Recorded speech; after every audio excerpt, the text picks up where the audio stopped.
So there's a secret opera house hidden near Columbus Circle. You give a password, give up your phone, and step into a dreamlike 2-hour fever dream version of Phantom of the Opera. Let's talk about Masquerade, New York's newest, strangest, and maybe most intimate theatrical reinvention yet. Hey everybody, if you're new here, my name is Catherine Quinn. I work in New York City on Broadway. I run a company called And That's Showbiz. We are both a media and marketing agency. Agency-wise, we work on marketing for shows like The Great Gatsby, Maybe Happy Ending, The Notebook on tour, and lots of developmental work all over the world. And on the media side, we produce media under And That's Showbiz on YouTube, Instagram, TikTok, Broadway interviews, behind the scenes, fun game shows, things of that nature. Make sure you check those videos out after you finish this one. But what we're here for today is Masquerade. So what is Masquerade? Masquerade is not your typical night at the theater. It's an immersive reimagining of Phantom of the Opera, set inside a secret multi-floor venue at 218 West 57th Street. It's not Sleep No More, it's not a haunted house.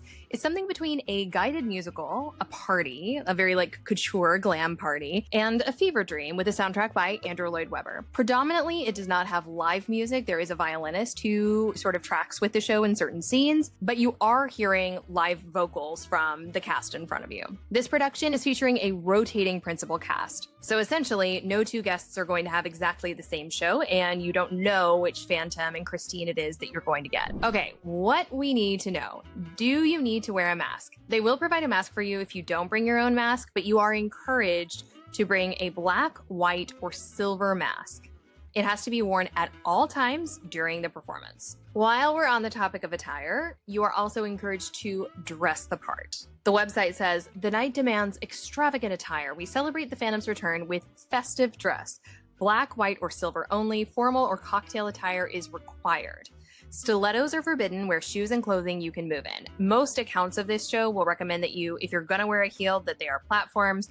But honestly, I would wear shoes that you can walk, ride escalators, and do stairs comfortably with. Importantly, you must arrive on time. Up front, they say latecomers will not be admitted. These are timed entries, so you do need to arrive on time. Again, when you're planning your attire, you need to remember that this show is a 2-hour theatrical experience. You can stand, but there are also seats available as you are guided through these rooms. Some people show up wearing super themed out attire. Other people I've seen have kept it simple. But I do think it sort of adds to the experience if you participate. What is the runtime? We've already covered this a little bit, but it is roughly 2 hours. And literally every single account says that the time flies. Is this Phantom of the Opera? Okay, this is a really fascinating question because the answer is yes and no. It is not linear Phantom the way that you have seen it on film or on Broadway or on tour. You begin at the Masquerade, you learn some choreography, and then you descend, literally and narratively, into a maze of music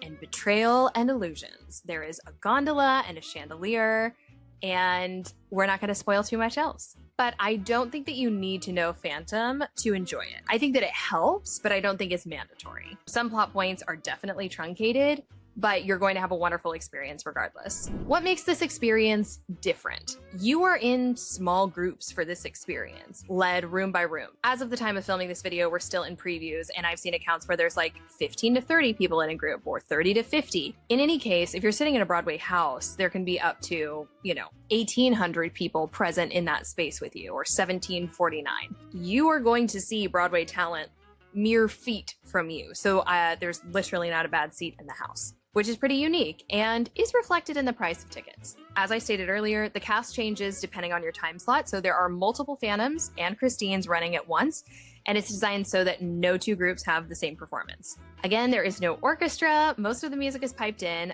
but there is a very clever spatial sound design. If you are someone like me who kind of dreads actor-audience interaction, my neurodivergence really likes to know what is expected of me, you don't need to be too stressed about that. There is very little actor interaction. It's not a talk to the audience kind of immersive. It's more being a ghost watching the story unfold, but it is safe for people like me who don't really actively want to participate in a play unless they're being paid to do so. Again, your arrival time matters. Do not be late. It is like a timed Disneyland ride.